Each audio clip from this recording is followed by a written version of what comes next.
مرکز 4 باب 13 آیت سے 20 آیت تک یسوع بیج بونے والے کی تمثیل سمجھاتا ہے۔ پھر اس نے ان سے کہا، کیا تم یہ تمثیل نہیں سمجھے؟ پھر سب تمثیلوں کو کیوں کر سمجھو گے؟ بونے والا کلام بوتا ہے۔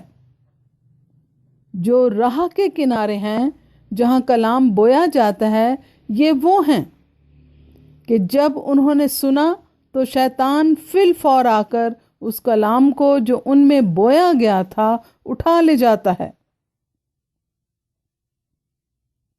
اور اسی طرح جو پتھریلی زمین میں بوئے گئے، یہ وہ ہیں جو کلام کو سن کر فی الفور خوشی سے قبول کر لیتے ہیں اور اپنے اندر جڑ نہیں رکھتے بلکہ چند روزہ ہیں۔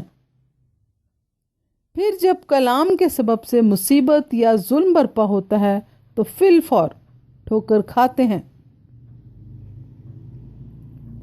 اور جو جھاڑیوں میں بوئے گئے وہ اور ہیں، یہ وہ ہیں جنہوں نے کلام سنا اور دنیا کی فکر اور دولت کا فریب اور چیزوں کا لالچ داخل ہو کر کلام کو دبا دیتے ہیں اور وہ بے پھل رہ جاتا ہے۔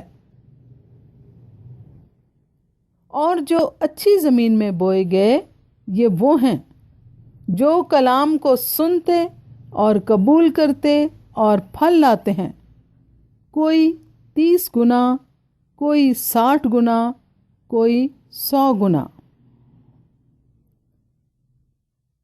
کلام مقدس کے پڑھے اور سنے جانے پر خدا کی برکت ہو، آمین۔